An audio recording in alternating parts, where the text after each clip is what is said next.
আমাকে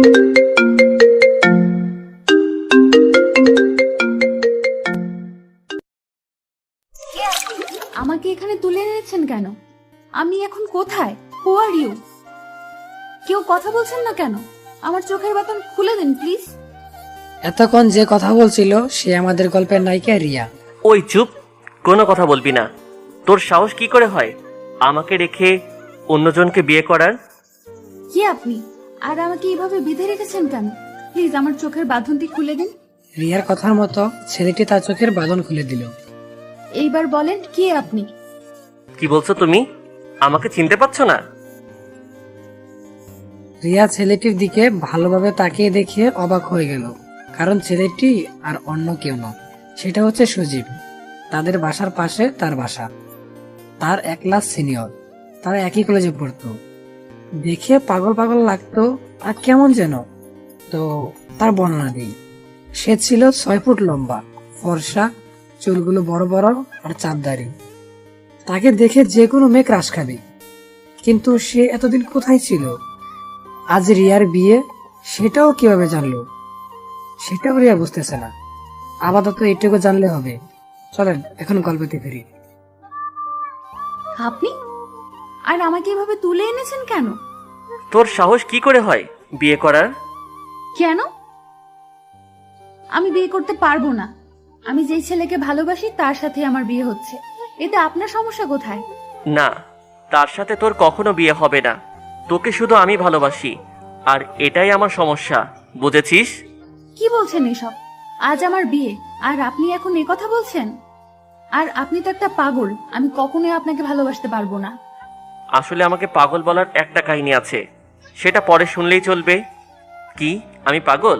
বলেই পেছন থেকে কি যেন একটা বের করলো, আর সেটা দেখে আমার গলা শুকিয়ে গেল। কারণ সজীবের হাতে যেটা ছিল সেটা হচ্ছে পিস্তল। তো কি বলছিলি? আমাকে ভালোবাসবি না? কখনোই না। আমি শুধু হৃদয়কে ভালোবাসি। কথাটা শোনার পর আমার চোখ আগুনের মতো লাল হয়ে গেল, আর হাতের পিস্তলটা নিয়ে রিয়ার সামনে বরাবর গুলি করলাম। গুলির আওয়াজ শুনে রিয়া চিৎকার করতে লাগলো, মনে করছে তাকেই গুলি করেছি। কিন্তু না, তাকে গুলি করিনি। তাহলে কাকে করলো সেটা দেখার জন্য রিয়া মাথা উঁচু করে দেখতে গেল। তখনই আমি রিয়ার গাল 2 হাত দিয়ে ধরে রিয়ার ঠোঁটে কিস করতে লাগলাম। রিয়া বোকার মতো হয়ে গেল। তার সাথে কি হচ্ছে এখনো বুঝতেই পারছে না। রিয়া আমাকে ছাড়ানোর চেষ্টা করছে, কিন্তু তার হাত বাঁধার কারণে সে পারছে না। আর এইদিকে আমি রিয়ার ঠোঁটে পাগলের মতো চুষে যাচ্ছি। প্রায় 15 মিনিট হয়ে গেছে, তাও তাকে ছাড়ছি না। রিয়ার ঠোঁট দিয়ে রক্ত বের হয়ে যাচ্ছে, তাও রিয়াকে ছাড়ছি না। রিয়া তো ভয় পেয়ে গেল, তার সাথে হচ্ছেটা কি। 30 মিনিট পর আমি রিয়ার ঠোঁট ছাড়লাম। রিয়া মাথাটা উঁচু করে আমাকে বলল, আপনি কি পাগল? আমার ঠোঁট দিয়ে রক্ত বের করে দিলেন। আচ্ছা আচ্ছা সরি, চুপ করো, কোনো কথা হবে না। কিন্তু রিয়া সজীবের কোনো কথা না শুনে কান্না করেই যাচ্ছে। ওই চুপ। ধমক শুনে রিয়া চুপ হয়ে গেল, কোনো কথা বলবে না। ছি। আর সজীব রিয়ার রক্ত দেখে পাগল হয়ে গেল। ভালোবাসা মানুষটা যদি কষ্ট হয় তাহলে কেউই ভালো থাকতে পারে না। তাই সজীবও পেল না। সজীব কি করবে বুঝতেই পারছে না। কি পরে এসেছো এইসব? অন্য কিছু পরে আসতে পারোনি? আজ আমার বিয়ে, তাই শাড়ি পরে আছি। ওই চুপ।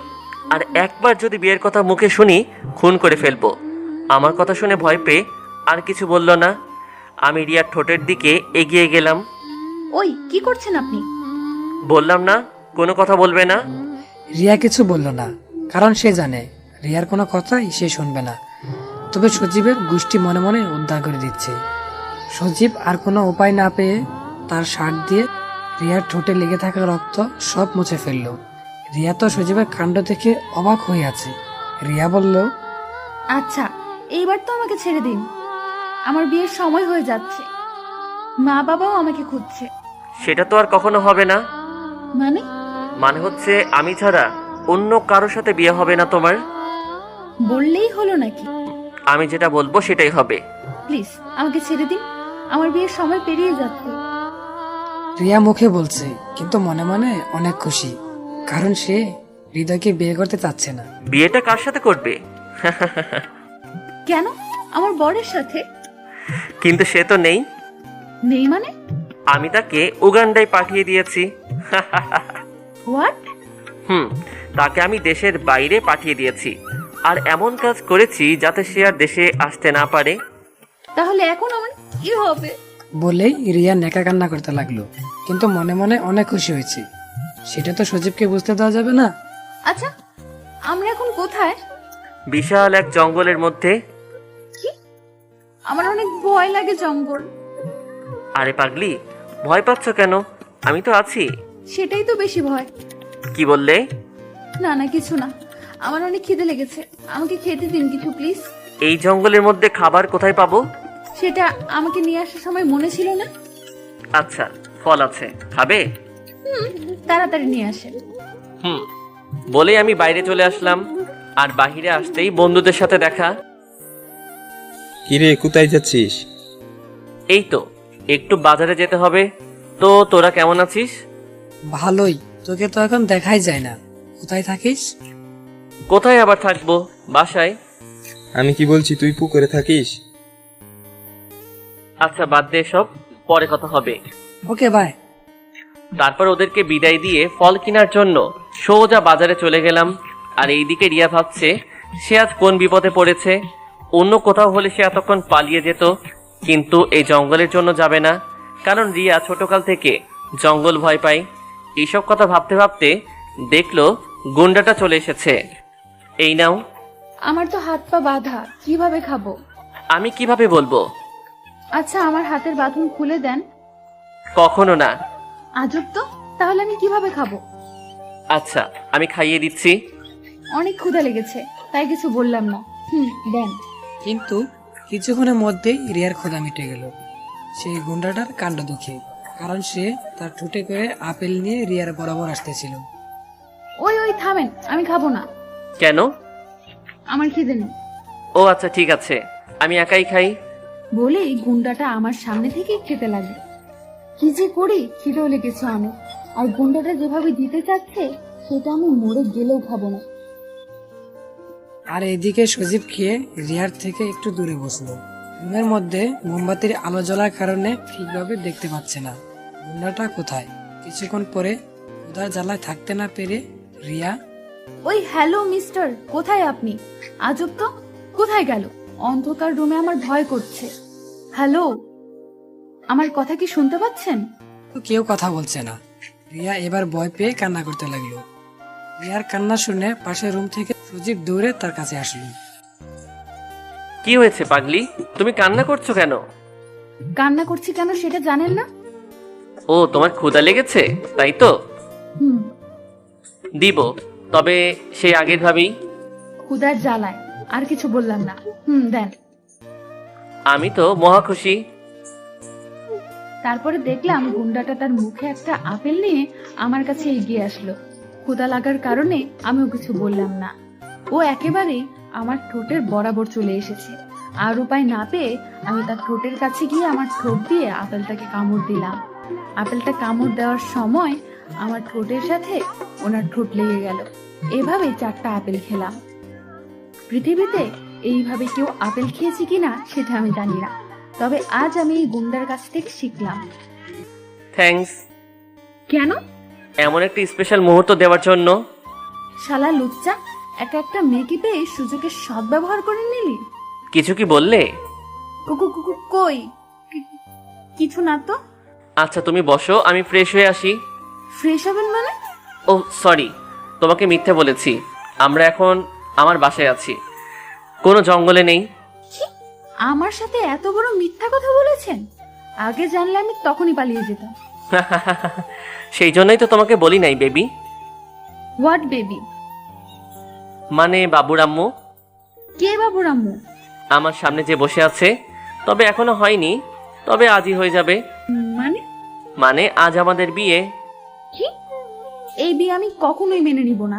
তুমি না মানলেও চলবে, আমি তো মেনে নিব। দেখেন ভাই, আমি আপনার পায়ে ধরি, প্লিজ আমার এমন সর্বনাশ করবেন না। ওই তোর ভাইয়াকে? হ্যাঁ, আমি কোন জন্মের ভাইয়া তোর? রেগে যাওয়ার কারণে সজীবের চোখ লাল বর্ণের হয়ে গেছে, তাই দেখে রিয়ার গলা শুকিয়ে গেল। সরি, আর কখনো বলবো না। মনে থাকে যেন। জি, একটা কথা বলবো। আরে একটা কথা কেন? কিছুক্ষণ পরেই তুমি আমার বউ হয়ে যাবে। একটা কেন, যতটা ইচ্ছা বলো। বেটা গুন্ডা বলে কি? তাকে আমি কখনোই পর হিসেবে মেনে নিব না। কি বললে? না মানে বলছি, আমি একটু জল খাবো।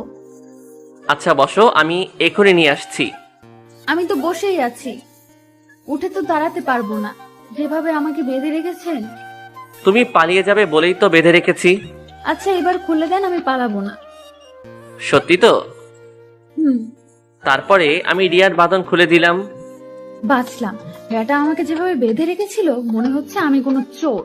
কিছুক্ষণ পরে আমি একটা গ্লাসে করে জল নিয়ে আসলাম। এই নাও জল।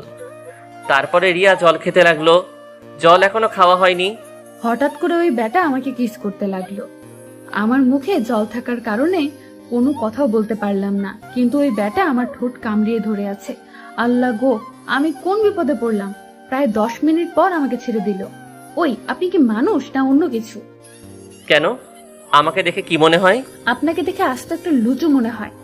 ইস, নিজের বরকে কি কেউ এভাবে বলে? ওই কে আমার বর? আমি তোমার বর, বুঝলে?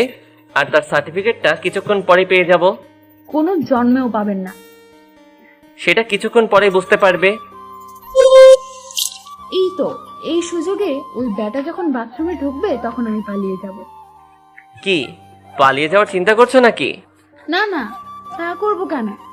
সেটা কখনো মনেই করবে না। তারপর যেই বাথরুমের মধ্যে ঢুকেছে, আমি ওই সুযোগে বের হয়ে আসার জন্য যে দরজায় হাত দিলাম তখনই অ্যালার্ম বেজে উঠলো। আর ওই বেটা গুন্ডাটাও বের হয়ে আসলো। তার দিকে তাকিয়ে আমার চোখ বড় বড় হয়ে গেল, কারণ তার শরীরে একটা টাওয়াল ছাড়া আর কিছুই ছিল না। তার বুকে ঘন কালো লোম দেখা যাচ্ছে। আমার জায়গায় যদি অন্য কোনো মেয়ে হতো তাহলে তার লোম দেখে ক্রাশ খেত। ওই মেয়ে, তুমি আমার কথা বুঝো না? আমি তো বাইরে যেতে চাচ্ছিলাম। থাক, আর মিথ্যা বলা লাগবে না। আমার সাথে চলো। কোথায়?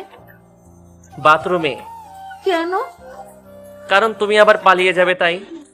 না, আমি আর পালাবো না। আর কোনো কথা শুনতে চাই না। এই বলে ব্যাটাটা আমাকে কোলে করে বাথরুমের মধ্যে নিয়ে গেল। এখানে আমি কি করব? আমি গোসল করব, তা তুমি দেখবে। আমার লজ্জা লাগছে, প্লিজ আমাকে যেতে দিন। আরে বরকে দেখতে লজ্জা কিসের? কোনো কথা বলবে না, চুপচাপ দাঁড়িয়ে থাকবে। আর না করলে বুঝতেই তো পারছো। না না, থাক, আমি কিছু করছি না। কি ছেলে রে বাবা, একটুও লজ্জা নেই। মনে মনে বললাম, ওই বেটা গোসল করছে আর আমি চোখ বন্ধ করে আছি, আমাকে পেছনে ঘুরতেও দিচ্ছে না। বেটা বলে আমার মুখ দেখবে আর গোসল করবে, তাই আমি চোখ বন্ধ করে দাঁড়িয়ে আছি। হঠাৎ আমার ঠান্ডা লাগছে, কেন বুঝলাম না তো। চোখ খুলে দেখি গুন্ডাটা জল দিয়ে ভিজিয়ে দিয়েছে। ওই ওই, করছেনটা কি? কেন, দেখতে পাচ্ছ না? আমাকে ভিজিয়ে দিলেন কেন? আরে বউ আর বর তো একসাথে গোসল করে, তাই না? দেখেন, আমি কিন্তু আপনার বউ না। না, তবে হতে কতক্ষণ? আমি আর কিছু বললাম না, কারণ আমার কথা আর কিছুতেই শুনবে না। আচ্ছা, এইবার আমার কাছে এসে আমাকে জড়িয়ে ধরো তো। আমার ভীষণ ঠান্ডা লাগছে। মানে? বাংলা বুঝো না? হুম। আমি বলছি আমরা এখন রোমান্স করব। কখনো না। তুমি করবে না, কিন্তু আমি তো করব। আর আমাকে জোর করে করতে হলে আমি কি করব সেটা তুমি ভালো করেই জানো। আমি আর কোনো কথা না শুনে তাকে সরাসরি জড়িয়ে ধরলাম, কারণ বেটা লুচুকে বিশ্বাস নেই। এই তো আমার লক্ষ্মী সোনা, আমার কথা কত সুন্দর করে শুনছে। তারপর দুজনে গোসলটা শেষ করে বাইরে বের হলাম। রিয়াকে নিয়ে আমার রুমে চলে গেলাম। আমার রুমে রিয়া এসে তো হা হয়ে গেল, কারণ আমার রুমে শুধু তার ছবি। সে এত ছবি কোথায় পেল? আমি তো কিছুই বুঝতে পারলাম না। আর ছবিগুলো অনেক জায়গায় তোলা, কিন্তু বেশি দিন আগের ছবি না। তার মানে সে আমাকে কিছুদিন আগে থেকে ফলো করে, আর আজ আমাকে তুলে নিয়ে এসেছে। এখন কি করে বাসায় যেতে পারবো? ওই কি ভাবছো? ভাবছি, আপনি আমাকে ভিজিয়ে দিলেন, এখন আমি কি পরবো? কেন, আমার জামা কাপড় পরবে? উপায় না পেয়ে আর কি করব, তাই গুন্ডাটার কাপড় পরতে হবে এখন। আচ্ছা দেন। তারপরে গুন্ডাটা তার আলমারির মধ্যে একটা প্যান্ট আর একটা শার্ট দিল। এই নাও, এইগুলা পরো। ওইগুলো আমি পরবো? তাছাড়া এখন আর কোনো উপায় নেই। বিকেলে গিয়ে তোমার সবকিছু নিয়ে আসবো। এখনকার মতো পরো। আচ্ছা, আপনি এইবার বাইরে যান, আমি চেঞ্জ করব। বারে, বরের সামনে চেঞ্জ করলে সমস্যা কোথায়? কি? যা শুনেছো তাই। আমি কোথাও যাব না, এখানেই থাকবো। প্লিজ বোঝার চেষ্টা করেন। যেতে পারি, তবে একটা শর্তে। কি শর্ত? আমাকে একটা চুম্মা দিতে হবে। কখনোই না। তাহলে আমিও যাব না। কি যে করি হে সৃষ্টিকর্তা, তুমি আমাকে কোন জায়গায় পাঠালে? কোনো উপায় না পেয়ে বললাম, আচ্ছা আসেন এদিকে। আমার বলতে যেইটুকু দেরি, কিন্তু তার আসতে এত দেরি হয়নি। আচ্ছা চোখ বন্ধ করুন। কেন? আমার লজ্জা করে। আচ্ছা। গুন্ডাটা চোখ বন্ধ করলো, আর আমিও কি বিপদে পড়ে গেলাম। তার কপালে একটা চুম্মা দিলাম। এইটা কি হলো? কেন চুম্মা দিলাম? এইভাবে না। বলেই ব্যাটা আমার ঠোঁট তার ঠোঁটে রেখে আমার ঠোঁটের 12টা বাজাতে লাগলো। এতক্ষণ থেকে এটাই বুঝলাম যে এই পাগলের কাছ থেকে আমাকে কেউ বাঁচাতে পারবে না। 10 মিনিট পরে আমাকে ছেড়ে দিল। এইটা চুম্মা, বুঝলে? বলে শয়তানি হাসি দিয়ে বাইরে চলে গেল সজীব। রিয়া সজীবের ড্রেস পরেই বাইরে আসলো। দেখে সজীব সোফার উপরে বসে টিভির খবর দেখছে। আর খবর যেটা, সেটা হচ্ছে রিয়াকে নিয়ে, মানে রিয়াকে দেখাচ্ছে। আচ্ছা, আপনারা হয়তো রিয়ার ব্যাপারে কিছুই জানেন না, তাহলে চলুন রিয়া সম্পর্কে কিছু জেনে আসি। আমি নীলান্তিকা আহমেদ রিয়া, বাবা মায়ের একমাত্র রাজকন্যা। আমার বাবা পুলিশ কমিশনার, আর পুলিশ হওয়ার কারণে আমাকে কিডন্যাপ করার কথা বলছে। শোনেন, আমার বাবা একজন পুলিশ। যদি আমার বাবা জানতে পারে তাহলে আপনাকে কখনোই ছাড়বে না। সেটা জানার আগে তার একটা নাতিন হয়ে যাবে। মানে আমার শ্বশুর জানার আগে আমাদের কিউট একটা মেয়ে হয়ে যাবে। আপনি কি পাগল? কেন? এই যে আপনি সব সময় একটু একটু না, অনেক বেশিই বোঝেন। সেই জন্যই তো তুমি আমার হলে। আল্লাহ গো, কার কাছে আসলাম। আচ্ছা, তোমার কি কি লাগবে বলো, আমি এখন মার্কেটে যাব। আমার কিছু লাগবে না, আমি বাসায় যাব। সেটা তো যাবই, কিন্তু 1 বছর পরে। 1 বছর পরে কেন? কারণ আমাদের সাথে লতাও যাবে, তাই। লতা কে? ওই যে বললাম না, আমাদের একটা কিউট মেয়ে হবে, তার নাম রাখবো লতা। আল্লাহ গো, কি হলো? আমি পাগল হয়ে যাব। কিছুই হওয়া লাগবে না, শুধু আমার হয়ে থাকলেই হবে।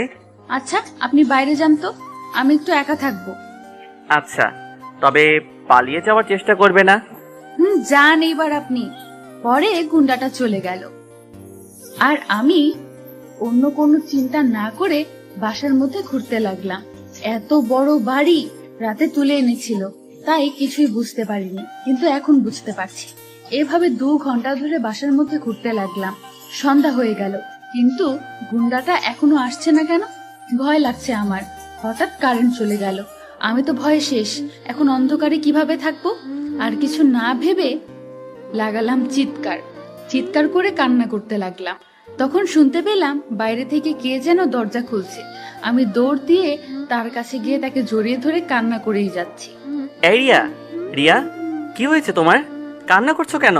তার কথা শুনে বুঝলাম এটাই সেই গুন্ডা। ওই কি হয়েছে তোমার? আপনি সেই কখন গেছেন? আমার একা বাসায় থাকতে ভয় লাগে। সেটা আমাকে আগে বলবে তো। আমি কোনো কিছু বললাম না। আচ্ছা চলো ভিতরে এখন। তারপরে দুজনে ভিতরে চলে আসলাম। এই দেখো, তোমার জন্য কত কিছু নিয়ে এসেছি। আমার কিছুই লাগবে না, আমি বাসায় যাব। ওই চুপ, আর একবার বাড়ির কথা বললে খুন করে ফেলবো। বলেই আমি রিয়ার গলা চেপে ধরলাম। রিয়া নিঃশ্বাস না নিতে পেরে কাশতে লাগলো। তখনই আমি রিয়াকে ছেড়ে দিলাম। দেখলাম রিয়া হাঁপাচ্ছে, চোখ মুখ লাল হয়ে গেছে রিয়ার। আমি দৌড় দিয়ে জল নিয়ে আসলাম, তারপর রিয়াকে জল খাইয়ে দিলাম। কি ভেবেছে কি করে ফেলি কিছুই বুঝতে পারি না। কিছুটা দূরে গিয়ে কাচের টেবিলের উপরে বাড়ি দিলাম। সাথে সাথে আমার হাত কেটে অনেক রক্ত বের হতে লাগলো। তাও কোনো কিছু না দেখে দেওয়ালে আরো ঘুষি দিতে লাগলাম। তখনই রিয়া এসে, কি করছেন আপনি? আপনি কি পাগল হয়ে গেলেন? এই হাত তোমাকে অনেক কষ্ট দিয়েছে, তাই একে তো কষ্ট পাওয়াই লাগবে, বলে আবারও ঘুষি দিতে লাগলাম। আমি তার হাত ধরে নিয়ে এসেই সোফায় বসিয়ে দিলাম। না লাগবে না, তুমি আগে বলো তুমি এই বাড়ি ছেড়ে কোথাও যাবে না। আপনি কি পাগল? প্লিজ বলবেন কোথায় আছে? এসব কথা পরে বলবেন। না তুমি আগে বলো, তারপরে আমি বলছি। আল্লাহ, কোন ছেলের পাল্লায় পড়লাম রে। আগে বলতে বলছি।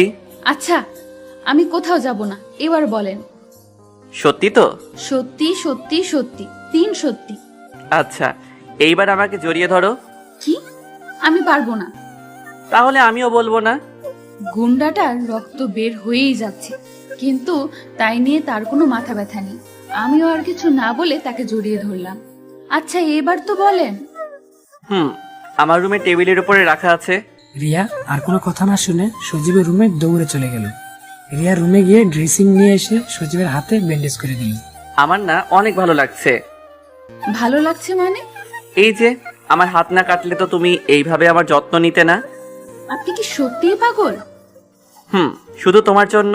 আচ্ছা, বাসায় কি খাওয়ার কিছু আছে? না। আচ্ছা, আমি বাইরে গিয়ে খাবার কিনে আনছি। আপনাকে কোথাও যাওয়া লাগবে না। বাসায় কি কাঁচা বাজার আছে? রান্নাঘর কোন দিকে বলেন, আমি রান্না করছি। না না, থাক, তোমাকে রান্না করা লাগবে না, আমি বাইরে থেকে কিছু কিনে আনছি। বেশি কথা বলবেন না, চুপচাপ শুয়ে থাকেন। তারপরে সজীব আর কিছু বলল না। রিয়া রান্না করে ঘরে চলে গেল। যা যা ছিল তাই রান্না শেষ করে সজীবের রুমে গেল। রিয়া রুমে গিয়ে দেখলো সে ঘুমিয়ে পড়েছে। সজীবের গায়ে হাত দিয়ে ডাকতে গিয়ে দেখলো সজীবের অনেক জ্বর এসেছে। রিয়া এখন কি করবে কিছুই বুঝতে পারছে না, কিন্তু বাসায় তো ঔষধও নেই, কি করবে এখন? এইসব ভাবতে থাকে রিয়া। আবার এই পোশাকে তো বাইরেও যেতে পারবে না, কি করবে এখন? যে কিছুই বুঝতেছে না। তখনই মনে পড়ল সজীব তো কাল রাতে মার্কেটে গিয়েছিল, দেখলো ব্যাগগুলো পাশেই রাখা। ব্যাগটা বের করে দেখতে পেল 3টা কালো বোরকা আর কিছু জামা কাপড়। তাড়াতাড়ি বোরকা পরে বাইরে চলে গেল। বাসার নিচেই ফার্মেসি দোকান ছিল, তাই সেখান থেকে ওষুধ নিয়ে আবার চলে আসলো।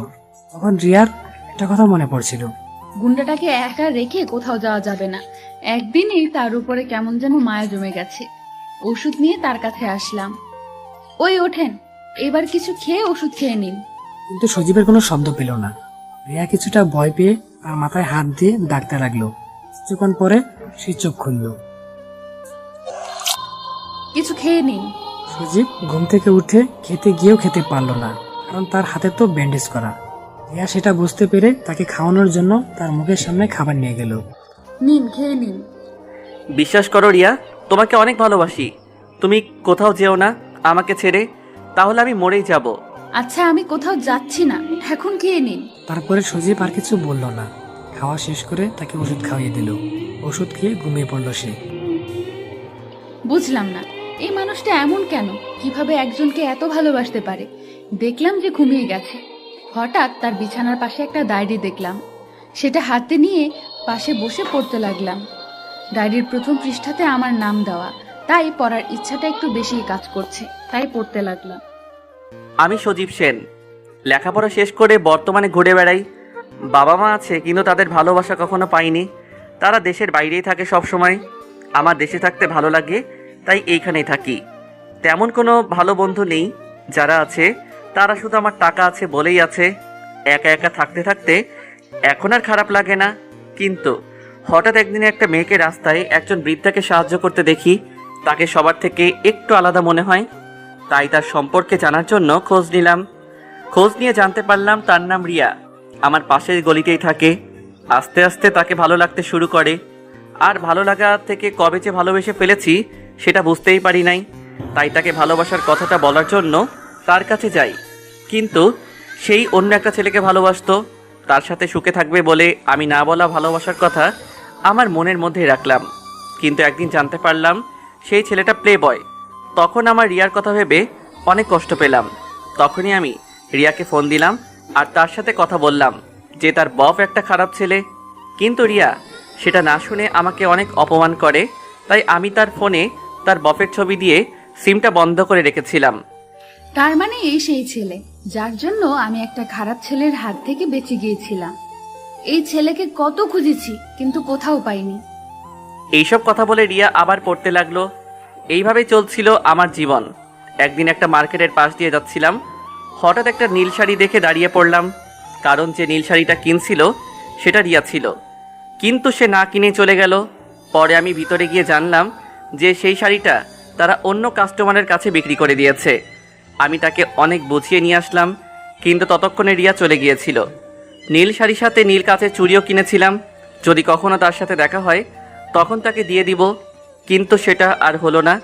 সেই দিন রাতে মা আমাকে ফোন দিয়ে আমেরিকায় যেতে বলল, বাবা নাকি অসুস্থ, তাই আমি চলে গেলাম। কিন্তু না, আমাকে মিথ্যা বলে তারা আমাকে আমেরিকায় নিয়ে আসলো, আর তাদের বিজনেস পার্টনারের মেয়ের সাথে আমাকে বিয়ে দেওয়ার কথা বলল।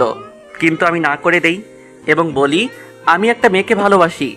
কিন্তু তারা আমার কোনো কথা না শুনে আমাকে একটা রুমের মধ্যে বন্ধ করে দিল, আর আমাকে 7 দিন না খাইয়ে রাখে। পৃথিবীর এমন বাবা মা আছে কিনা সেটা আমি জানি না, তবে পরে জানতে পারি তারা আমার আপন বাবা মা নয়। আমার বাবা মা অনেক আগেই মারা যায়, তারা ছিল আমার মামা মামি। আমার সম্পত্তির জন্যই এত ভালো সেজে এসেছে এখানে। রাত দিন বন্ধ রুমে থাকতে হতো আমাকে, আর না খেয়ে। কিন্তু আমার তেমন খারাপ লাগতো না, কারণ আমার কাছে রিয়াকে দেওয়া সেই শাড়ি আর চুড়ি ছিল, সেটা দেখে রাত পার করতাম। কিন্তু একদিন শুনলাম যে মামা মামি আমাকে মেরে ফেলে, আমার সম্পত্তি তাদের নামে করে নিবে। তখন আমি অনেক কষ্ট পেয়েছিলাম। তখন আমি এসব না ভেবে তাদেরকে সব সম্পত্তি দিয়ে পালিয়ে দেশে চলে আসলাম। যে দেশে কেউ না থাকুক, রিয়া তো আছে, তার সাথে সারা জীবন কাটিয়ে দিতে পারবো। কিন্তু দেশে এসে শুনি রিয়ার নাকি আজ বিয়ে। তখনই মরে যেতে ইচ্ছা করছিল, যে যার জন্য এত কিছু ছেড়ে চলে আসলাম সেই আজ অন্য কারো হয়ে যাচ্ছে। কিন্তু কিছুক্ষণ পরে মনে আসলো যে রিয়া শুধু আমার, যেভাবেই হোক আমি তাকে নিজের করে নিবই, প্রয়োজনে তাকে জোর করে আমার করে রাখবো। সেদিন রাতেই রিয়াকে তুলে নিয়ে আসলাম। একটা ছেলে আমাকে এত ভালোবাসে যে আমার জন্য এত কিছু ছেড়ে দিয়ে চলে এসেছে। এই কথা ভাবতে ভাবতে কখন যে চোখ দিয়ে জল বেরিয়ে ডায়েরির উপরে পড়েছে জানতেই পারে নাই রিয়া। এসব ভাবতে ভাবতে রিয়া ওখানেই ঘুমিয়ে পড়ে। সকালে ঘুম থেকে উঠে দেখে গুন্ডাটা আমাকে জড়িয়ে ধরে তার বুকের উপর নিয়ে শুয়ে আছে। আমার নিঃশ্বাস নিতে কষ্ট হলেও আজ কেন যেন বিরক্ত লাগছে না। তার পাগলামিগুলো আজ কেন যে ভালো লাগছে, কিন্তু কেন লাগছে সেটা বুঝতে পারছি না। আমি ওঠার চেষ্টা করলেও পারছি না। কি যে করি এখন, অনেক কষ্ট করে বের হয়ে চলে আসলাম। আর এইদিকে সজীব ঘুম থেকে উঠে দেখে রিয়া নেই। আর তখনই এক লাফ দিয়ে উঠে পড়ে। সারা রুমে খুঁজতে থাকে, কিন্তু কোথাও পায় না। তারপরে ছাদে যায়, কিন্তু কোথাও পায় না। বারান্দায়, রান্নাঘরে, টিভির রুমে, কোথাও গিয়ে পায় না। সজীব প্রায় পাগলের মতোই হয়ে যায়। মাথা নিচু করে টেবিলের পাশে বসে পড়ে। তখনই বাথরুম থেকে কিসের যেন শব্দ শুনতে পেল। সে তখনই বাথরুমের কাছে গিয়ে শাওয়ারের শব্দ শুনতে পেল। রিয়া, জি, কিছু বলবেন? বাইরে আসো তাড়াতাড়ি। সজীবের কথার মতো রিয়া বাহিরে আসলো। রিয়াকে দেখে সজীব জড়িয়ে ধরল আর গালে কপালে চুমু দিতে লাগলো। আর এমন ভাবে জড়িয়ে ধরেছে যেন রিয়াকে তার কাছ থেকে কেউ কেড়ে নিয়ে যাবে। আর রিয়াও সজীবের সাথে সায় দিতে লাগলো। আর এদিকে সজীব কান্না করছে। কই, আপনি কান্না করছেন কেন? জানো আমি কতটা ভয় পেয়ে গিয়েছিলাম। সারা বাড়ি তোমাকে খুঁজে কোথাও পাচ্ছিলাম না। আমি তো মনে করেছিলাম তুমি চলে গেছো। পাগল, তার জন্য কি কান্না করতে হবে? আমি যে তোমাকে কতটা ভালোবাসি সেটা তুমি কখনোই বুঝবে না। বুঝেছি বলেই তো মেনে নিয়েছি আপনাকে গুন্ডা। কি বললে? বলছি আমি কখনো যাব না আপনাকে ছেড়ে। কি সত্যি? রিয়ার কথা শুনে সজীব রিয়াকে কুলে তুলে নিয়ে ঘোরাতে লাগলো আনন্দের সাথে। এই কি করছেন? পড়ে যাব তো। আরে পাগলি, তুমি পড়বে কেন? তুমি তো আমার বুকের মধ্যেই আছো। আচ্ছা, আপনি কি সারা জীবন এমনই পাগল থাকবেন? আমি এমনই পাগল থাকবো, আর এইভাবেই তোমাকে ভালোবেসে যাব। আমিও সেটাই চাই। কিছু বললে? বলছি এবার তো আমাকে নিচে নামিয়ে দেন। না, আজ সারাদিন তোমাকে কোলেই রাখবো। আল্লাহ গো, কি বলে এই গুন্ডাটা? আচ্ছা, তুমি মনে মনে কি বলো কিছুই বুঝি না। কিছু না, আমাকে নামিয়ে দেন প্লিজ। কেন? একটু কাজ আছে। কি কাজ? বলা যাবে না, জরুরি কাজ আছে, প্লিজ যেতে দিন। কি এমন কাজ যে বরকেও বলা যাবে না? আগে বলবে, পরে যেতে দিব। আল্লাহ, এই গুন্ডাটা তো আমার জীবনকে তেজপাতা বানিয়ে দিবে। কি হলো, বলছো না কেন? না, কোথাও না। ও আচ্ছা, চলো ছাদে যাই। এই সকালে ছাদে কেন? বউয়ের সাথে ছাদে যেতে সকাল আর বিকেল লাগে নাকি? ওই হ্যালো মিস্টার, এখনো আমি আপনার বউ হইনি। ও তাই তো, আমার তো মনেই নেই। আচ্ছা এখানে দাঁড়াও, আমি আসছি। যান যান। কিন্তু সজীব বলে উঠল, না না, তুমিও চলো। কারণ আমি তো বলেছি তোমাকে আজ আমি কোলে থেকে নামাবো না। না, হ্যাঁ। তারপর সজীব রিয়াকে কুলে করেই তার বেডরুমে নিয়ে গেল। আর তখনই একটা ফোন আসলো। 20 মিনিটের মতো কার সাথে যেন কথা বলল, আবার আসতেও বলল। আমিও কিছু বুঝলাম না। আচ্ছা, আপনি কাকে আসতে বললেন? সেটা কিছুক্ষণ পরে বুঝতে পারবে। তাই আমিও আর কিছু বললাম না। কিছুক্ষণ পরে দেখলাম কলিং বেল বেজে উঠল। এই বাসায় কেউ এসেছে? প্লিজ এবার তো আমাকে নিচে নামিয়ে দেন, প্লিজ। বললাম না বেশি কথা বলবে না। সজীবের কথা শুনে আমি গাল ফুলিয়ে তার কোলে বসে থাকলাম। সজীব ব্যাপারটা বুঝে আমার গাল দুইটা টেনে টমেটোর মতো লাল করে দিল। এই এই আমার গাল টানছেন কেন? ইস, আমার বইয়ের গালগুলো এত সুন্দর, তাই না টেনে পারলাম না। ওই আবার বউ? বউকে তো বই বলবো, তাই না বউ? বউ বউ বউ? ওই কে আপনার বউ? কেন, তুমি হবে। আর এখনই মানে? কিছু না বলে গুন্ডাটা দরজা খুলে দিল। আর দরজার ওপাশের লোকটা দেখে আমি অবাক হয়ে গেলাম। কারণ এই নামান আমাকে, লোক এসেছে তো। কেন? তোমাকে তো আগেই বলেছি নামাবো না। কিন্তু কাজী এই বাসায় কেন? ওই যে তোমাকে বউ বউ করলে রাগ করেছিলে তাই। কিন্তু তার জন্য কাজী কেন? কারণ এখন তোমাকে পার্মানেন্ট বউ করে নিব তাই। আর তুমি রাগ করতে পারবে না বউ বলে ডাকলে। কি? না, আমি কখনোই বিয়ে করতে পারবো না। মানে তুমি করবে? তোমার আরো কেউ আছে বিয়ে করবে। তাহলে আমার তাদের সাথেই বিয়ে করান। আমি পারবো না। বেশি কথা বললে এইখানে থেকে নিচে ফেলে দিব কিন্তু। ওই না। আমাকে ভয় পেতে দেখে গুন্ডাটা হাসতে লাগছে। তাহলে কি দাঁত বন্ধ করে হাসবো? তাই তো ভুলেই গেছিলাম, দাঁত না বের করলে হাসবে কি করে? রিয়ার এমন ভাব দেখে সজীব আর কাজী সাহেবও হাসতে লাগলো। ওই কাজী সাহেব, আপনি হাসছেন কেন? কই না তো। আচ্ছা, এইসব কথা বাদ দিন। কাজী সাহেব, এবার আপনি বিয়ের কাজ শুরু করেন। বাবা, কিন্তু পাত্রীকে তো আগে কুলে থেকে নামাও। সেটা আপনাকে দেখা লাগবে না।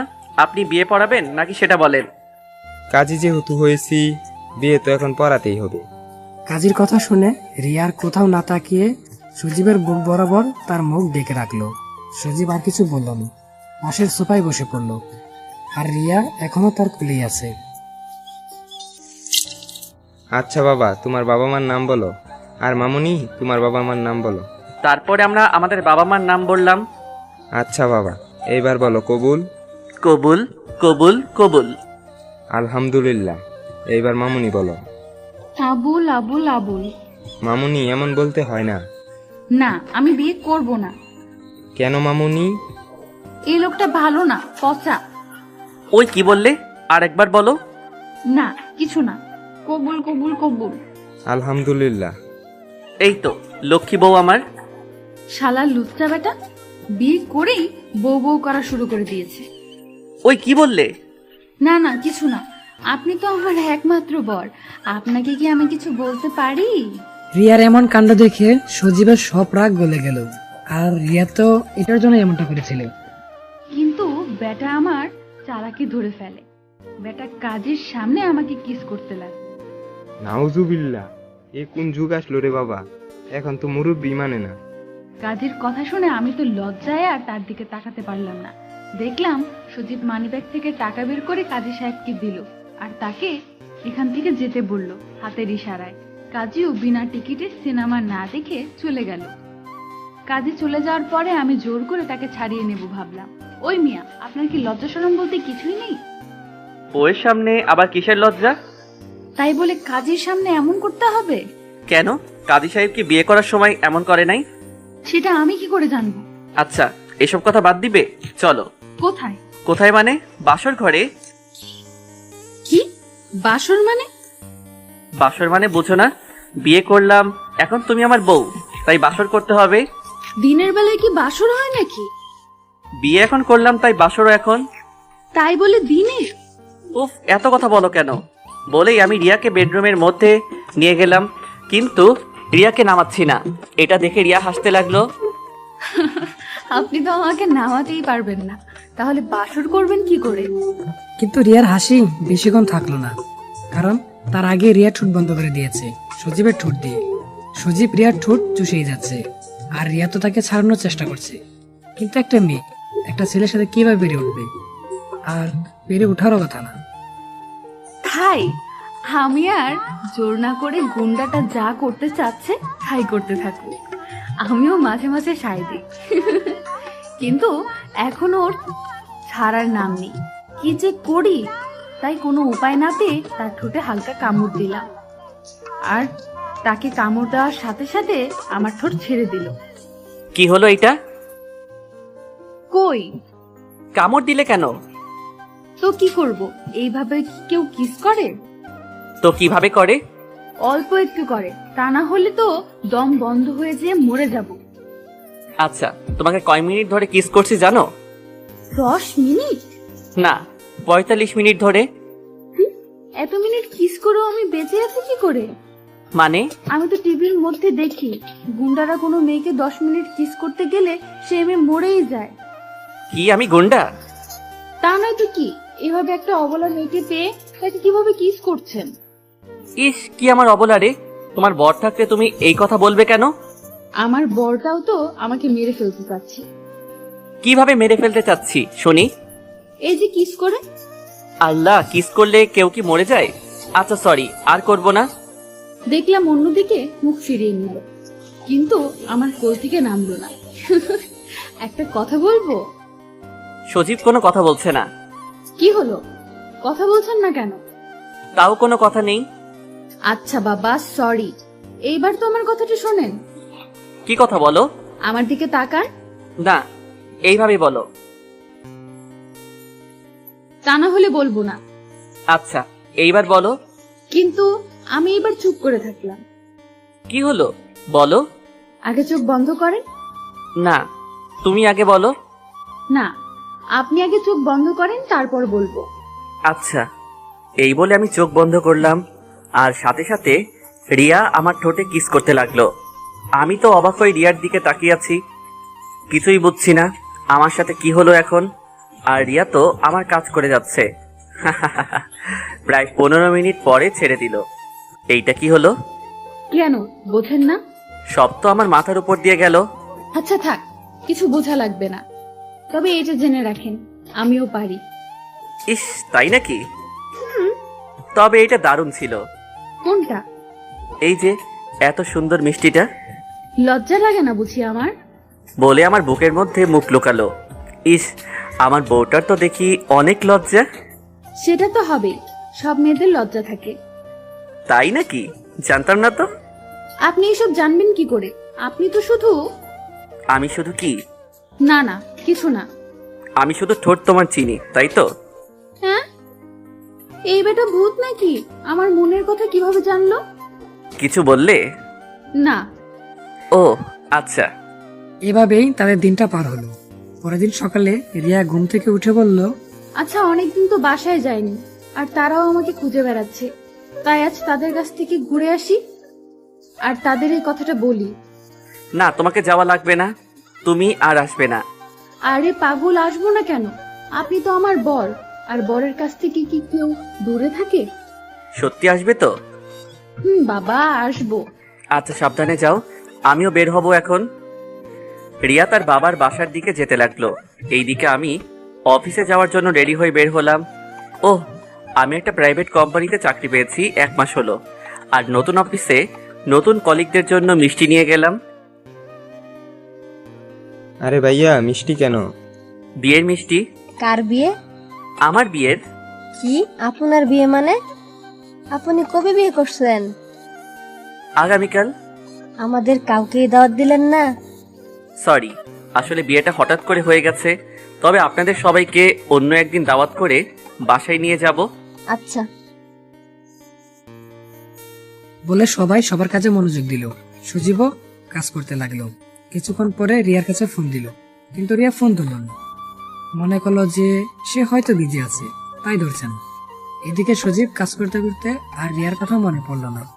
কাজ শেষ করে বিকালে বাসায় গেল সজীব, কিন্তু বাসায় গিয়ে রিয়াকে দেখলো না। তাই রিয়ার কাছে ফোন দিল, কিন্তু তার নাম্বার বন্ধ দেখাচ্ছে। কি ব্যাপার, রিয়ার নাম্বার বন্ধ কেন? আর এখনো আসলো না কেন? তাহলে কি রিয়া আমাকে মিথ্যা কথা বলে চলে গেল? না না, এ আমি কি বলছি? সজীব আর কিছু না ভেবে তখনই বের হলো রিয়ার বাসার উদ্দেশ্যে। সজীবের বাসা থেকে রিয়ার বাসায় যেতে 2 ঘন্টা সময় লাগলো। রিয়ার বাসায় গিয়ে দেখলো তাদের বাসার গেটে তালা দেওয়া আছে। তালা দেওয়া কেন? তাহলে রিয়ার বাবা মা কোথায় গেল? সজীব কিছুই বুঝতে পারছে না। তার মাথায় আস্তে আস্তে প্রেশার উঠে যাচ্ছে যে তার সাথে কি হচ্ছে। সজীব প্রায় পাগলের মতোই হয়ে গেল। রিয়াকে সারা শহর খুঁজতে লাগলো, কিন্তু কোথাও পেল না। সজীব কি করবে ভেবে পাচ্ছে না। রিয়ার কথা মাথায় নিয়ে রাস্তা পার হচ্ছিল, তখনই হঠাৎ করে পাশ দিয়ে একটা গাড়ি বের হলো। সেটা দেখার জন্য পিছে তাকাতেই পাশ থেকে আরেকটা ট্রাক এসে সজীবকে উড়িয়ে দিয়ে গেল। সজীবের সারা শরীর দিয়ে রক্ত বের হয়ে যাচ্ছে, কিন্তু তার সেদিকে কোনো নজর নেই। সে একটা কথাই চিন্তা করছে, যেভাবেই হোক রিয়াকে খুঁজে পেতেই হবে, হয়তো তার কোনো বিপদ পড়েছে। এইসব কথা ভাবতে ভাবতে সজীব ওঠার জন্য অনেক চেষ্টা করে, কিন্তু পারে না। আর পারবেই বা কি করে, তার তো পা ভেঙে গেছে। আর তার মাথায় অনেক পরিমাণে আঘাত লাগার কারণে তার মাথা জিনজিন করছে। কিন্তু সে এসবের কথা চিন্তা না করে দ্বিতীয়বারের মতো আবারও উঠতে যায়, কিন্তু সে এবারও উঠে দাঁড়াতে পারল না। বাম পা ভেঙে যাওয়ার কারণে সেই পায়ে ভর দিয়ে দাঁড়াতে পারছে না। আমাকে যেভাবে হোক উঠতেই হবে। তারপরে সে তৃতীয়বারের মতো উঠে গেল, কিন্তু সে এবার বাম পায়ে ভর না দিয়ে ডান পায়ে ভর দিয়ে দাঁড়ানোর চেষ্টা করলো। আর ডান পায়ে কোনো সমস্যা না হওয়ার কারণে ঠিকভাবে দাঁড়াতে পারলো। তবে আর বাম পাটা বাজ হয়েই থাকলো। পায়ে হেঁটে চলল, সেই পাকে হেঁচড়ে চলতে লাগলো। উদ্দেশ্য ছিল রাস্তার ওই পাশে যাওয়ার। ওই পাশে রিয়ার এক বান্ধবী থাকে, তার কাছে যাবে। তাই সজীব দ্বিতীয়বারের মতো রাস্তা পার হওয়ার জন্য পা টেনে টেনে হাঁটতে লাগলো। এবার সে বেশিরভাগ রাস্তা পার হয়ে চলে এসেছে। তখন দেখলো একটা গাড়ি অনেক জোরে তার দিকে আসছে। সে তাড়াতাড়ি হাঁটতে চাইলো, কিন্তু তার পায়ের জন্য সে জোরে হাঁটতে পারলো না। ঠিক তখনই সে আবারও গাড়ির সাথে ধাক্কা খেলো, কিন্তু এবার আগেরবার চেয়ে বেশি ধাক্কা খেলো। আর সে ধাক্কা সামলাতে না পেরে রাস্তার পাশে একটা ল্যাম্পপোস্ট ছিল, তার সাথে তার মাথায় অনেক জোরে বাড়ি লাগে। বাড়ি লাগার সাথে সাথে সজীব অজ্ঞান হয়ে যায়। পরে তার সাথে কি হয় সেটা আর মনে নেই। আজ 1 বছর পরে সজীবের জ্ঞান ফিরল। সজীব চোখ খুলে দেখলো তার পাশে রিয়া বসে আছে।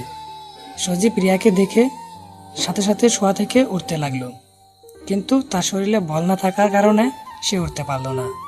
এদিকে রিয়া সজীবের জ্ঞান ফেরা দেখে আনন্দে আত্মহারা হয়ে যায়। সে বিশ্বাসই করতে পারছে না যে আজ 1 বছর পর সজীবের জ্ঞান ফিরে আসবে। রিয়া ডাক্তারকে ডেকে আনলো। আমার তো বিশ্বাস হচ্ছে না, ইনি এতদিন পরে আবার জ্ঞান ফিরে পাবে। সৃষ্টিকর্তা সবকিছুই পারে। রিয়ার বাবা মাও আছে। আচ্ছা, আপনারা হয়তো কিছুই বুঝলেন না কি হলো সজীবের সাথে, আর রিয়াই বা কোথায় ছিল। তাহলে চলুন ফ্ল্যাশব্যাকে। 1 বছর আগে রিয়া বাসায় যাওয়ার পরে, কিরে মামুনি, তুই এতদিন কোথায় ছিলি? জানিস তোকে আমরা কত খুঁজেছি। কোথায় ছিলে মামুনি তুমি? আমি এই ঢাকা শহরে কত খুঁজলাম, কিন্তু কোথাও পেলাম না। আমি এতদিন এই শহরেই ছিলাম। কিন্তু আমি তো কোথাও পেলাম না। আচ্ছা তাহলে শোনো। তারপরে রিয়ার সাথে যা যা হয়েছে সব বলল। রিয়ার কথা শুনে তারা হাসবে না রাগ করবে কিছুই বুঝতে পারছে না। মানে হলো রিয়ার জন্য এত ভালো একটা বর পেয়েছে সেটা জেনে খুশি হবে, না রিয়াকে তুলে নিয়ে গেছিল সেটা শুনে রাগ করবে। যাই হোক, তারা আর কোনো কিছু না বলে বলল, আমি শুনে অনেক খুশি হয়েছি যে তোর বরটা অনেক ভালো। আর জানিস, সব বাবা মাই চায় তার মেয়েকে ভালো একটা ছেলের সাথে বিয়ে দিবে। বাবা, আমি সত্যিই খুব ভাগ্যবান। আমরা তখন কথা বলতেছিলাম, হঠাৎ বাবার ফোনটা বেজে উঠলো। বাবার কাছে কে যেন ফোন দিল। কি বলছেন? আমি এখনই আসছি। বাবা, কি হয়েছে? তারপরে বাবার কথা শুনে আমি তাড়াতাড়ি, বাবার এক বন্ধুর অ্যাক্সিডেন্ট করে, তাই শুনে আমরা তাড়াতাড়ি বের হয়ে যাই। আর তাড়াহুড়ো করে গাড়িতে ওঠার সময় আমার ফোনটা কোথায় পড়ে গেল বুঝতেই পারিনি। পরে সজীবের কাছে ফোন দিতে যেতে ফোনটা আর খুঁজে পাইনি। আর সজীবের নাম্বার মনে না থাকার কারণে ফোনও দিতে পারি নাই। তাই ভাবলাম কাল সকালে তার সাথে কথা হবেনি। কিন্তু এই একটা দিনের জন্য আমার জীবনে এমন একটা দিন নেমে আসবে সেটা আমি কখনোই ভাবতে পারি নাই। আমরা হাসপাতাল থেকে রাত 9টার দিকে বাসায় যাচ্ছিলাম, তখন দেখলাম রাস্তার উল্টো পাশে একটা ছেলে গাড়ির সাথে ধাক্কা খায়। আর ল্যাম্প পোস্টের সাথে বাড়ি খেয়ে নিচে পড়ে। সেটা বাবা দেখে তাড়াতাড়ি গাড়ি থামায়। কি হয়েছে বাবা? ওইখানে একটা ছেলে অ্যাক্সিডেন্ট করেছে। তারপরে আমরা সেইখানে যাই, আর গিয়ে যা দেখলাম তাতে করে আমার মুখ দিয়ে আর কোনো কথা বের হচ্ছে না। আমি পড়ে থাকা ব্যক্তিকে জড়িয়ে ধরে কান্না করতে লাগি, কারণ মাটিতে পড়ে থাকা ব্যক্তিটা আর কেউ না, আমার সজীব। বাবা মা আমার এমন ব্যবহার দেখে বুঝে যায় যে এইটা অন্য কেউ না, সজীব। আর সাথে সাথে সজীবকে নিয়ে হাসপাতালে চলে আসি।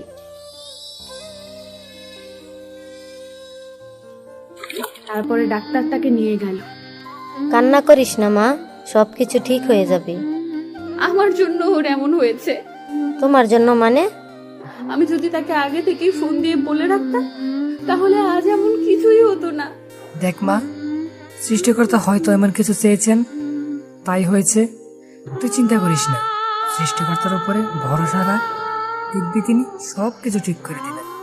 সেটাই যেন হয়। আমি তো তাকে ভীষণ ভালোবেসে ফেলেছি। আমরা কথা বলছিলাম, তখনই ডাক্তার বের হয়ে আসলো। আমি তার কাছে দৌড়ে গিয়ে বললাম, ডাক্তার, সজীবের কি অবস্থা? কেমন আছে এখনো? কি হলো ডাক্তার, কিছু বলছেন না কেন? আসলে আমরা অনেক চেষ্টা করলাম, কিন্তু তার ফল কিছুই হলো না। ডাক্তারের আর কোনো কথা না শুনে রিয়া ওখানে বসে কান্না করতে লাগলো। প্লিজ এভাবে কান্না করবেন না, আমার কথাটা তো আগে শুনেন। কি শুনবো? তাকে আর বাঁচানো যাবে না, এটাই তো? না, সেটা নয়। তাহলে কি? আসলে তার মাথায় অনেক জোরে বাড়ি লাগার কারণে তার ব্রেন ড্যামেজ হয়ে যায়, আর সে কোমায় চলে গিয়েছে। জানি না আর কখনো সে ফিরে আসতে পারবে কিনা। ডাক্তারের কথা শেষ না হতেই রিয়া বসা থেকে উঠে দৌড়ে সজীবের কাছে গেল। সজীবের মুখে অক্সিজেন দেওয়া আছে, কোনো শব্দ পাওয়া যাচ্ছে না। রিয়ার পেছনে পেছনে তার বাবা মাও আসলো। রিয়া তার মাকে ধরে কান্না করতে লাগলো। আমার সাথে এমন হলো কেন মা? আমি তো তাকে সত্যিই ভালোবেসে ফেলেছিলাম। কান্না করিস না, সবকিছু ঠিক হয়ে যাবে। কই ঠিক হলো মা? তাকে তো আমার জীবন থেকে কেড়ে নিল। না মা, যদি তোর ভালোবাসা সত্যিই হয় তাহলে দেখিস উপর আল্লাহ তোকে তোর সজীবকে ফিরিয়ে দিবেন। সেটাই যেন হয় মা। তারপরে রিয়ার দিন গোনা শুরু হলো। আর তার বিশ্বাস ছিল যে সৃষ্টিকর্তা তার কাছে সজীবকে আবার ফিরিয়ে দিবে। আস্তে আস্তে দিন মাস সব চলে গেল, কিন্তু সজীবের কোনো পরিবর্তন হয়নি। সবাই আশা ছেড়ে দিল যে সে আর ভালো হবে না, কিন্তু রিয়ার এখনো বিশ্বাস আছে যে সজীব আবার ভালো হয়ে উঠবে। রিয়া সৃষ্টিকর্তার উপরে অধিক ভরসা রাখার কারণে সৃষ্টিকর্তাও তার কথা শুনল। একদিন সকালে সজীবের হাত পা আস্তে আস্তে কেঁপে উঠল আর চোখ খুলল। এই দেখে রিয়া ডাক্তারকে ডেকে আনলো। আমার তো বিশ্বাস হচ্ছে না যে 1 বছর পরে কেউ আবার স্বাভাবিক হয়ে উঠতে পারে। সৃষ্টিকর্তা চাইলে সব সম্ভব। আচ্ছা, আমরা কি এখন সজীবকে নিয়ে যেতে পারি? তবে একটা কথা মনে রাখবেন, তাকে কোনো কিছুর উপরে চাপ দিবেন না। বেশি চাপের কারণে অতিরিক্ত ভাবলে মাথার সমস্যা হবে। জি আচ্ছা। এরপর সেই গুন্ডাকে নিয়ে আমাদের বাসায় চলে আসলাম। ইস, এখন আর সে গুন্ডা নয়, এখন তো আমার বর মশাই। তো আমার বর মশাইকে বাসায় নিয়ে আসলাম। রিয়া, মা তুই সজীবকে তোর রুমে নিয়ে যা। তারপরে আমি তাকে নিয়ে আমার রুমে আসতে লাগলাম। আমি আগে আগে আর সে আমার পেছনে পেছনে। তখনই সে আমাকে ডাক দিল। রিয়া, জি। তোমাকে একটু ধরে হেঁটে যাই। তার মুখে আমার ডাক শোনার পরে আর কিছুই বলতে পারলাম না। কতদিন তার মুখে আমার নাম শুনি নাই। তারপরে সজীব রিয়াকে ধরে হাঁটতে লাগলো। জানো রিয়া, তোমাকে কতদিন পরে আজ আবার কাছে পেলাম। আপনি তো কিছুই বুঝতে পারিনি, আমিই বুঝেছি। আপনাকে এত কাছে রেখেও আপনার সাথে কথা বলতে পারিনি। যদি আমি মরে যে। রিয়া সজীবকে জড়িয়ে ধরে কান্না করতে লাগলো। এই পাগলি, কান্না করছো কেন? আপনি এই কথা আর কখনোই বলবেন না। আচ্ছা, বলবো না, তবে একটা শর্তে। কি শর্ত? এখন থেকে আমাকে তুমি করে বলতে হবে। কিন্তু। কোনো কিন্তু নাই, এখনই বলো। আচ্ছা, কাল থেকে বলবো। কাল না, এখনই বলো। আচ্ছা। কি হলো বলো। আচ্ছা, আপনার হাতটা কি ধরতে পারি? উফ, আবার আপনি? ও সরি, তোমার হাতটা কি একটু ধরতে পারি? নিজের বরের হাত ধরার কি পারমিশন নেওয়া লাগে? তাই তো। রিয়ার এমন কাণ্ড দেখে সজীব হাসতে লাগলো। তুমি হাসছো কেন? এই যে, আগে রিয়াকে দেখে। আগের রিয়া মানে? আমার বাসায় যে রিয়া থাকতো ভয়ে ভয়ে। সেটা তো আপনার বাসা ছিল, সরি তোমার বাসা। কিন্তু এখন তুমি আমার বাসায় আছো। তুমি কিছুই করতে পারবে না, আর আমাকেও ভয় দেখাতে পারবে না। তাই নাকি? রিয়াকে আর কিছু বলতে না দিয়েই সজীব রিয়াকে খুলে তুলে নিল। এই এই কি করছো? ছাড়ো, পড়ে যাবো তো। কেন পড়ে যাবে কেন? ডাক্তার তোমাকে বেশি কথা বলতে নিষেধ করলো না? আর তুমি আমাকে কোলে নিয়েছো, তোমার কষ্ট হবে তো। কিন্তু ডাক্তার তো আর বলে নাই নিজের বউকে কোলে নেওয়া যাবে না, আর বউয়ের সাথে রোমান্স করা যাবে না। আল্লাহ গো, কি ছেলে আমার কপালে দিলে। কেন কি হয়েছে? এটা আমার বাসা। তো কি হয়েছে? আমাকে দেখে ভয় তো পাও একটু।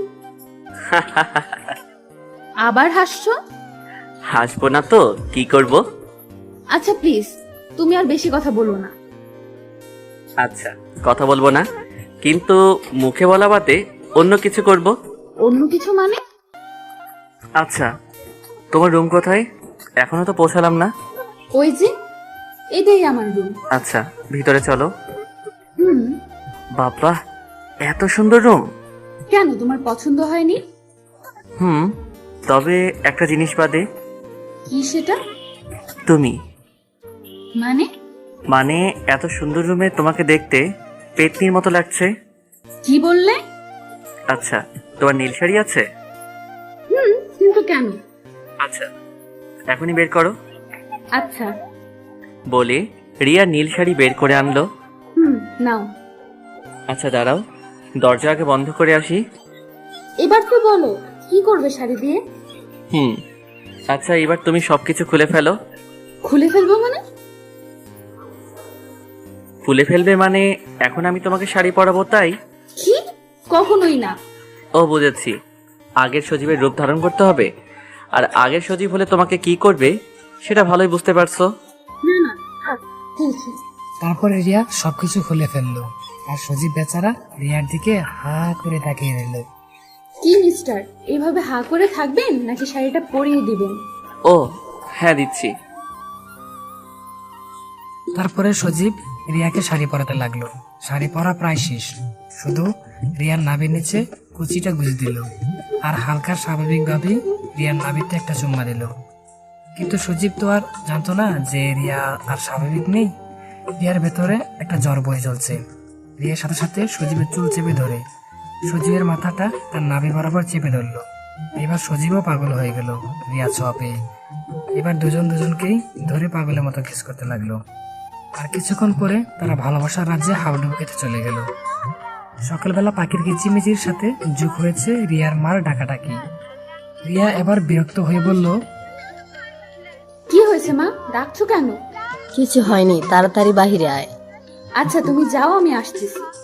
রিয়া চোখ ডলতে ডলতে উঠে বসে বিছনা থেকে নামতে যাবে, তখনও সজীব তার হাত ধরে বলল, কোথায় যাওয়া হচ্ছে আমাকে রেখে? মা ডাকছে। আর কিছুক্ষণ থাকো না? না, আমি ফ্রেশ হতে যাচ্ছি। কিছুক্ষণ পর রিয়া ফ্রেশ হয়ে বের হলো। এই যে কিছুক্ষণ পরে এসে যেন দেখি তুমি ফ্রেশ হয়ে বসে আছো। ওকে? ওকে মহারানী। রিয়া মিষ্টি একটি হাসি দিয়ে তার মায়ের কাছে চলে গেল। এখন বলতে গেলে কাকটাকা ভোর যাকে বলে। চারদিকে সবে সূর্যের কোমল আলো এসে ছুঁয়ে যাচ্ছে। কোমল মোলায়েম একটা আলোর ছাটা এসে পড়েছে রিয়াদের বারান্দায়। কয়েকটা চড়ুই পাখি যেন নিজেদের মধ্যে গুরুত্বপূর্ণ বিষয় নিয়ে কিচির মিচির করে আলোচনা করেই যাচ্ছে, কিন্তু কয়েকটা কাক হয়তো আলোচনা না করে তুমুল স্বরে ঝগড়া করেই যাচ্ছে। এসবের দিকে মনোযোগ কাটিয়ে পিছনে তাকিয়ে দেখি রিয়া দাঁড়িয়ে আছে। তুমি কখন এলে? এই তো।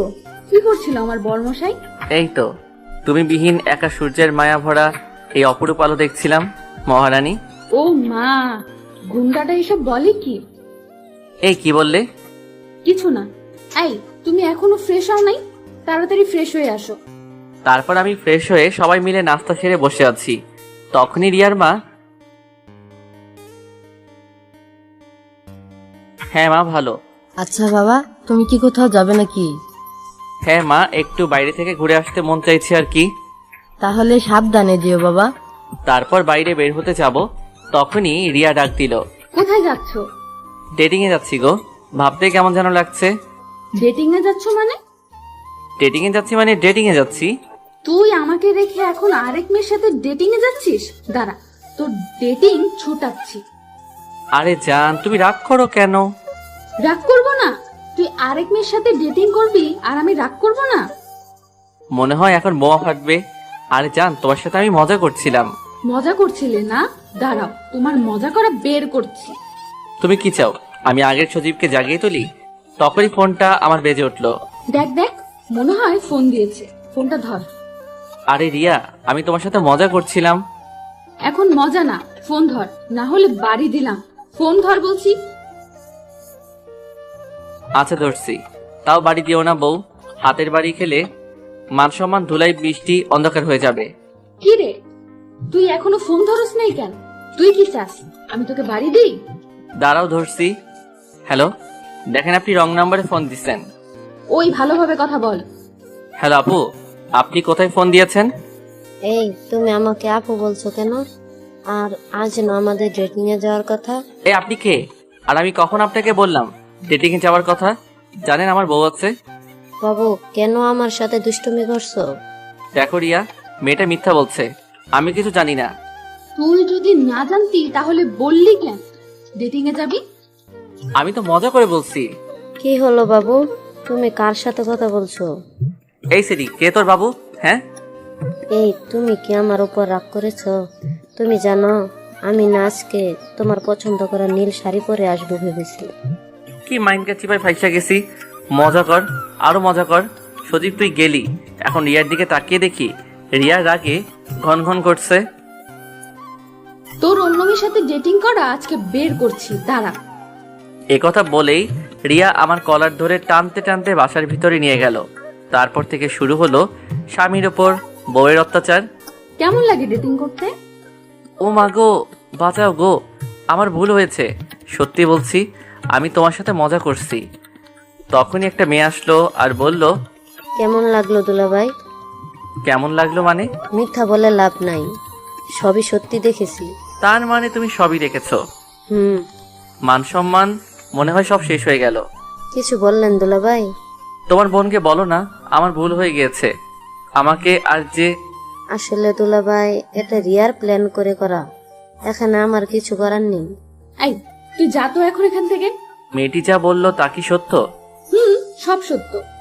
তুমি আমাকে এভাবে মারতে পারলে? এ কথা বলতেই রিয়া কোথায় যেন চলে গেল। আর কিছুক্ষণ পর হাতে করে মলম নিয়ে আসলো আর আমাকে মলম লাগাতে থাকলো। আমি কিছু বুঝতেছি না। কেন পারবো না? তুমি যখন আমাকে কিডন্যাপ করেছিলে, বেঁধে রেখেছিলে, তখন আমার কেমন লাগছিল জানো? তার মানে তুমি আমার সাথে প্রতিশোধ নিলে? প্রতিশোধ না, তোমাকে বোঝালাম এভাবে জোর করে কিডন্যাপ করে বাসায় আটকে রেখে ভালোবাসা হয় না। আমার তখন কিডন্যাপ করা ছাড়া আর কোনো উপায় ছিল না। প্যান্টটা খুলো।